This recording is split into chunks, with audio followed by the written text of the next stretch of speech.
gözünden bir haber. Gafil oyan, gafil oyan, gafil oyan. Seyyid İmadüddin Nəsimi buyurur ki, istəyən murdarı kərkəsdir müdam, ey türfə quş. Həzrətin şahbazı ol, yəni ki murdar istəmə. Leş istəyən kərkəs quşudur daim, ey nadir quş. Allahın şahbazı ol, leş istəmə. Böyük mütəsəffif Əzizüddin Nəsəfi İnsan-ı Kamil əsərində tərbiyə bəhsində bir rəvayət qeyd edir. Padşahın ovçusu şahin ovladıqda əvvəl şahinin gözünü bağlayar və ayağına bənd vurar. Gündüzlər ac susuz, gecələr oyaq saxlayar ki, şahinin nəfsi sınsın, onun heyvanilik və yırtıcılıq qüvvəsi azalsın. Ovçu ilə ünsiyyət tutub aramlaşsın.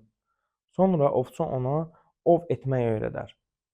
Ovlamağı öyrənəndən sonra ovçu onu şahın hüzuruna aparar ki, padişaha yaxın ola və əlinin üstə əyləşə.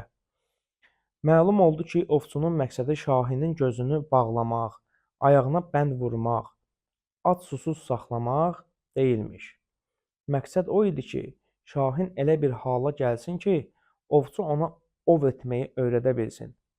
Bu da məlum oldu ki, ovçunun məqsədi heç şahini öyrətmək də deyildi, ov etmək idi ki, bununla padişaha yaxın ola.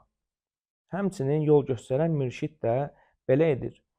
Əvvəl saliki öz müridini ovlayıb gözünü bağlayar, yəni qaranlıq çillə otağına salar. Xəlvət və yalnızlıqla dilini bağlayar. Gündüzlər ac susuz, gecələr oyaq saxlayar ki, salikin nəfsi sına. Onda heyvanilik, yırtıcılıq və şeytanilik qüvvəsi azala. Sonra mürşid ona ov etmək öyrədər. Bu ov isə elm, mərifət, məhəbbət, müşahidədir. Bunları öyrənəndən sonra Həzrəti Padişaha, yəni Allaha yaxınlaşar, yetişər.